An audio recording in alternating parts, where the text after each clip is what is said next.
2 decades ago, it was largely a requirement that you be very good at creating promos. That game completely changed and became more of a data-driven role, and not everybody, I think, made that transition successfully. Hi everyone, for today's or tonight's episode, to be honest, of Retention Zone, the video podcast focusing on streaming media monetization. I have the pleasure to have with me Christy Tanner from the East Coast of the United States, I can imagine, right? That's right, I'm in New York. Oh, wow. Okay, so tell me about Christy and streaming, how this love affair began maybe a few years ago as you're as a veteran exec in the business, I would say. Well, it started way back, actually, with the launch of Netflix and Hulu when I was running TV Guide Digital, and we were trying to help people figure out how to watch their favorite shows. But I then sold TV Guide Digital to CBS Interactive, and there had the opportunity to oversee the live streaming news service for CBS News, which was called CBSN. And in doing so, we developed a playbook that was so successful in growing and retaining the audience that we then launched 12 local versions of CBS News and an entertainment live streaming channel and a sports live streaming channel. Since leaving CBS, I've consulted for everybody from BBC to PBS, and I advise a sports streaming startup. So I've seen small, large, and everything in between. Yeah, and I think what is fascinating is that it's always cool to be at the beginning of something, because if you make mistake, I think they're forgiving a bit easier, but you learn a lot. So give me a bit of sense of this journey to where you are now, and then we'll talk about what's going on now in the market, I think. Well, given my background, I've always been really interested in the data about how people choose what to watch and whether they continue watching it and why. And so I've been very immersed in the data about the how and why of making choices for media for a couple decades now, and just am very fascinated with what causes people to do things and how different people are in their choices. So it can be difficult to predict, and obviously people's habits have become so much more complex. So it's often oversimplified, I think, that people are cord cutting and they never watch broadcast TV again, which simply isn't true, as we know. So I would say chasing down every metric has been a big part of how I've developed marketing programs within these digital businesses and within streaming over the years. And in terms of if you look at the beginning and then now, is it very different? So what is different? Is the audience is different, or it's the product and the methodology that we use as provider of these content platforms different? What have you seen change the most? I would say discovery has changed dramatically in many ways, and for many in a broad sense. Discovery in a broad sense. Discovery, right? How you find out about what to watch and how you make a decision has changed dramatically. So when you look at the user experience for some of the largest streaming services, Netflix, Hulu, what have you, in some ways it's very sophisticated and data driven from the perspective of the platform. And then sometimes the way discovery is created doesn't have anything to do with personalization or the algorithm, and it has everything to do with how much money has gone into producing a certain show. So and you can Google this and see which shows, or you can figure it out for yourself if you're getting hit with the same promo for a show for 30 days and you never ever even watch the trailer. You can assume that the platform spent a ton of money, or they're afraid of receiving a phone call from the talent involved in that show that they can't find their show. But So I do think the technology is there to enable better discovery. I don't think we're seeing it used as much as it could be used, frankly. I think it's talked about a lot. It isn't necessarily being used in the most consumer friendly way from a consumer's perspective.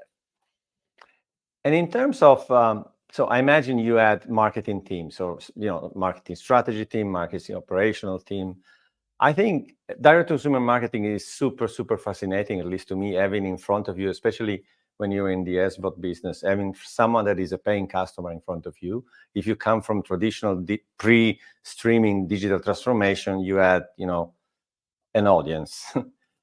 How did you organize the marketing teams? What was your way of working with them? Is art and science, is data, and then the guy that, or someone that finds the right way to attract an audience or retain an audience? What was your magic recipe, if you want? Well, that's such a great question, Carlo, and that is one of the things that has changed incredibly dramatically in the last 2 decades.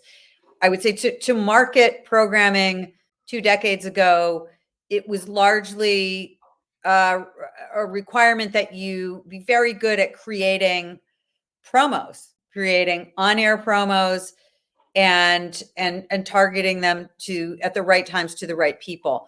That game completely changed and became more of a data-driven role, and not everybody, I think, made that transition successfully. So I think we have yet to see a marketing playbook for streaming that is as well crafted as the one that used to be used in broadcast TV. I would say it's early days there, and it's almost one of the it's one of the most antiquated aspects of the streaming experience, in my opinion, in that I think in a lot of companies, you still have people who spent a couple decades creating on-air video promos, now tasked with a marketing role that should be extremely data-driven. And in fact, I think it's still a struggle for some of the bigger players in the space. And then for the smaller players, even if you are the most data focused person in the world, it's an extreme challenge because you don't have that much data to work with.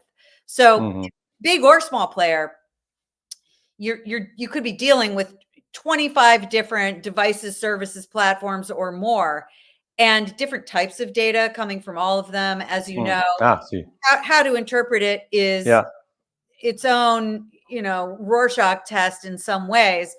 And so it is a blend of art and science with a lot of guesswork thrown in. You have to do proprietary research at the same time. And that, I would say, is one of the biggest challenges to innovation, in that how can a nascent service or channel really get off the ground without access to better data? So I think that consumers will miss out in that respect for the time being, in that it's really challenging to program if you don't have deep pockets and you also don't have access to good data. And what is your view of today, state of the nation in a nutshell, if you want? What do you think can win today? I don't know. So clearly, I mean, streaming is there, it's growing, blah blah blah.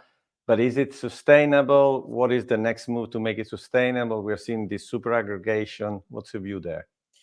Well, let's talk about it from a consumer perspective.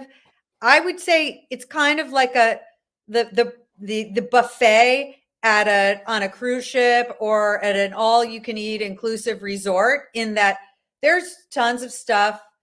It's really hard to tell what's good, and you might eat too much of it and feel bad, or you might be overwhelmed with the level of choice and still feel bad. So I think we as an industry have not served consumers as well as we could have.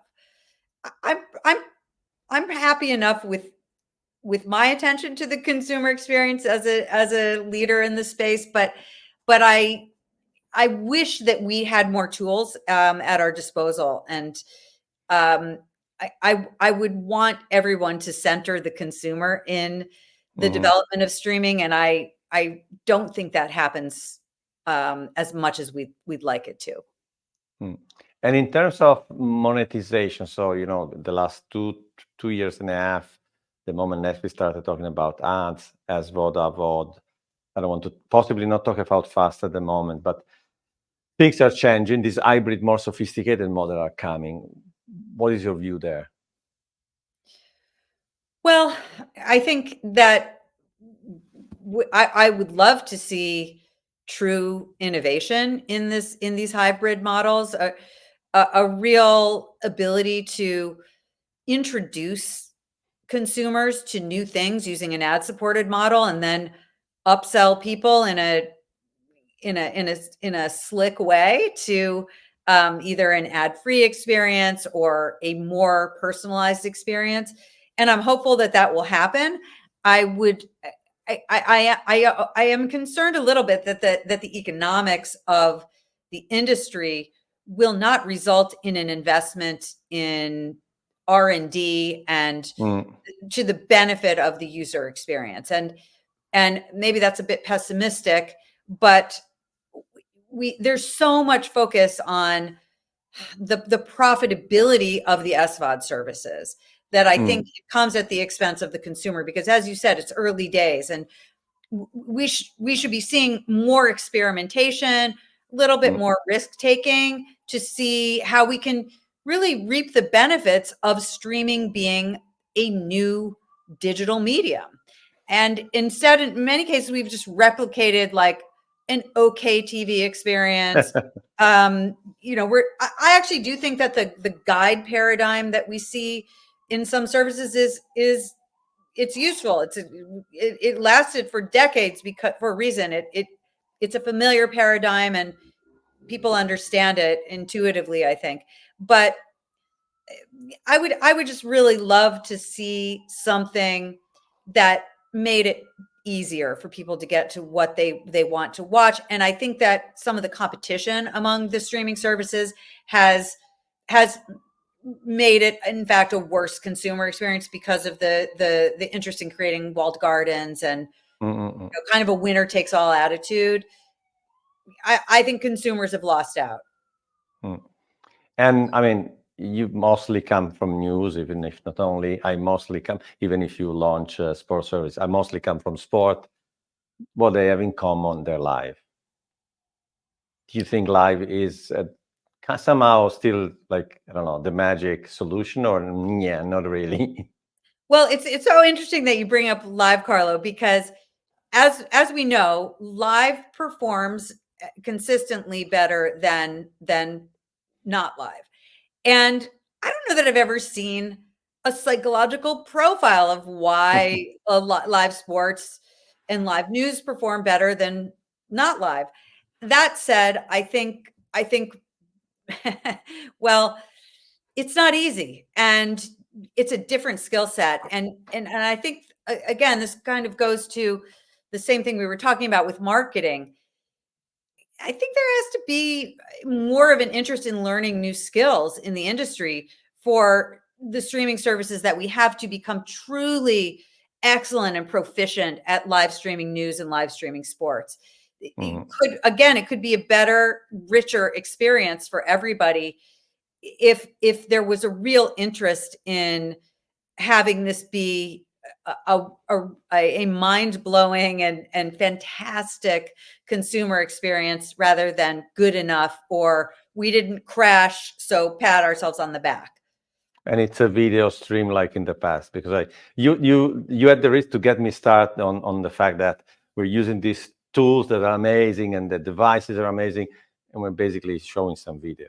We're not enriching and enhancing. No, if not in some few cases, mostly vertically managed by the sport itself, because they, or maybe MLS and Apple will see what they'll do. But I agree. Maybe because of each quarter profit numbers and corporate bonus, that you may have an idea. We're not taking enough risk, and the risk is that we don't innovate and the things gets in trouble, maybe. Well, or just competition for attention from consumers. Mm. If I think for a while people were really concerned that, let's say, gaming was going to usurp TV, and then we flooded the market with tons of can't miss TV.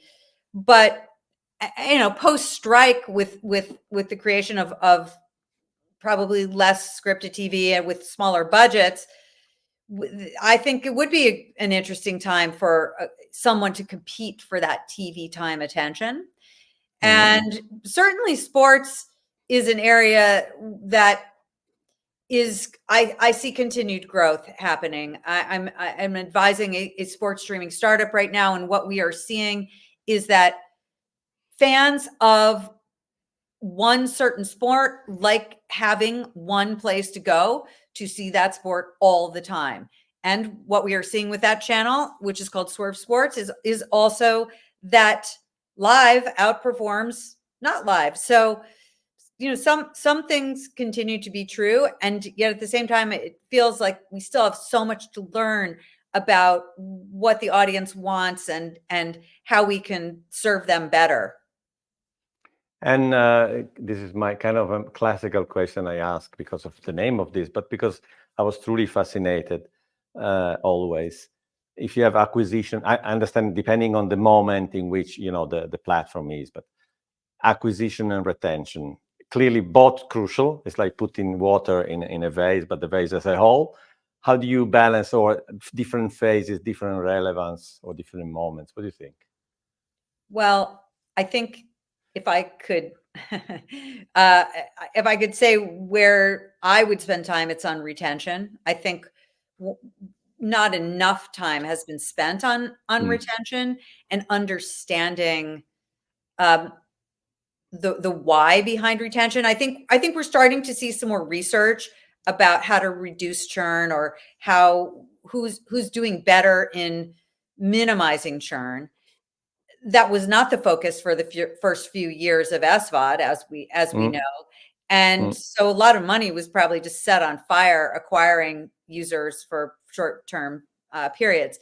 So, but I think with retention, that's one where you really have to chase down every last metric and understand your current audience and what's driving them and what interests them and how you can keep them engaged.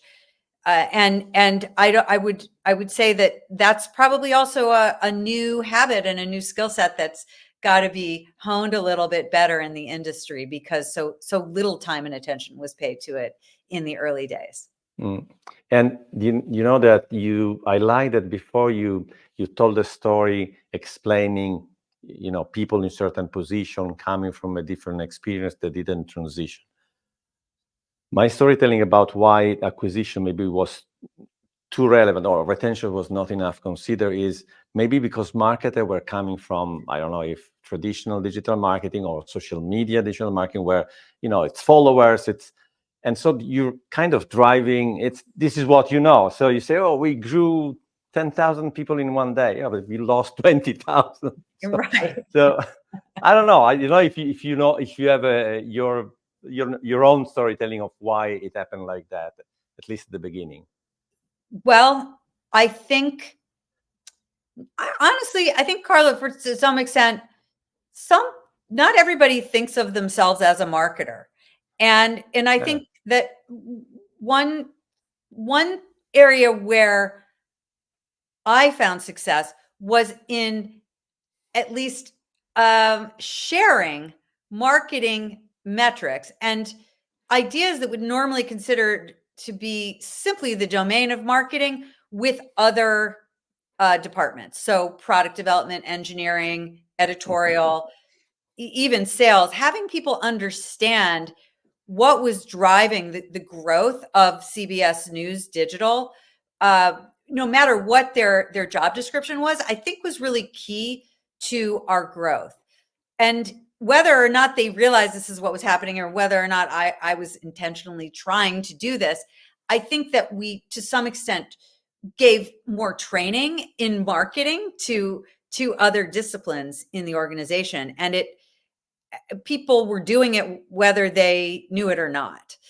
We're thinking more about how the end user was receiving what we were doing and trying to get them to come back. And I think that transparency in those tactics and metrics is important, and that the people who are naturally curious and interested and want to help drive that growth will come along if you expose them to this information.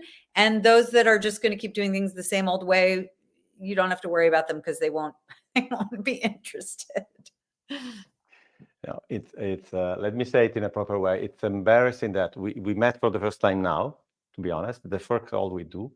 And if people that work for me in the last 10 years listen to this, they say, oh, come on, because I chastise my team saying product marketing, in this case, you have to work together, because it's not the marketing assume there's a product and then they do their stuff, and product, they don't care. They just do the product. While the concept of marketable features, I mean, the more you work together, and it was demonstrated in the end, but I was just observing them work and say, but I mean, it's the same thing.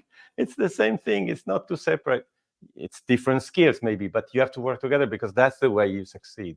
It's exactly what you said. So it seems we agreed before. We do agree. And we can go back in our time machine and meet and just vibe on teamwork, but it's such an overused word. But in my opinion, there's no way to succeed in this new world of streaming if you don't have a natural curiosity about marketing metrics. And by the way, if the marketing team doesn't have a natural curiosity about product, then that's also a problem. One of the things that is people don't realize is if you're trying to figure out acquisition or retention, and you have a stream that is living in 25 different places, and the way that people get there requires maybe one step in one platform and 25 steps in another platform, those are very different metrics that you're looking at. It's like you acquired somebody who did an obstacle course in the Olympics, or you acquired somebody who was like, slid down a slide at the water park. And those are two very different things. And so, obviously the retention metrics might be different there too. Yeah. Because they're in very different environments. And that just sort of tells you the complexity of the world that we live in right now. Trying to be successful in reaching audiences with great content is more difficult than it's ever been. And unfortunately, I don't think it's going to become simpler soon enough. No. And I think as we went through, and just maybe to summarize, there's one word that you started using at the beginning, that is playbook. Maybe the 30 years ago, whatever, before this, there were playbooks for TV, what in cable, but even if it was different, that were very solid because they were developed and streamlined. The technical one, the tech stacks for the failures, etc. I mean, it's TV. It's very sophisticated, super sophisticated, but they knew how to do it. You could take technician from one team, bring it in another, move to another broadcaster. There was a lingua franca, so everybody understood. The same with, maybe you were saying, people creating amazing promos. And now we enter a world where everything is more sophisticated. There's no solid playbook in the different areas. And that's why we are all here trying to be a bit of magician, a bit of data scientist, I think. For sure. I don't think if you Googled it or you put 100 prompts into ChatGPT, you could come up with 10 best practices in streaming marketing right now. People don't share it if it's working. I haven't seen it well shared. And I think a lot of people aren't actually doing a great job at it. Unfortunately, I don't want to be negative, but I think there's room. I'll put it in a positive way. There's a lot of room to grow, and it's early days. And sometimes I think, well, streaming TV is the internet, and we're in 1994 with a bunch of blue links on a white page still, and we've been stuck in that stage for a few years now. And I'd like to get to I don't know. I'd at least like to get to like 2007 on the internet. Yeah. In TV. I can relate to all those years. I was there. Sorry. Okay, so the good news is we will meet again in what, 10 days? No, 12 days, 13 Very days soon. in Las Vegas for the NAB Streaming Summit. I can imagine, because I've already, by the way, I realize I've already interviewed or have an episode with everybody at the panel now. So I'm sure it will be, I was worried about 1 hour. I'm not worried anymore, to be honest. So thank you so much for doing this. It's wonderful to talk to you, Carlo. Okay, Christy, thank you. See you soon in Las Vegas. Ciao. Okay, bye.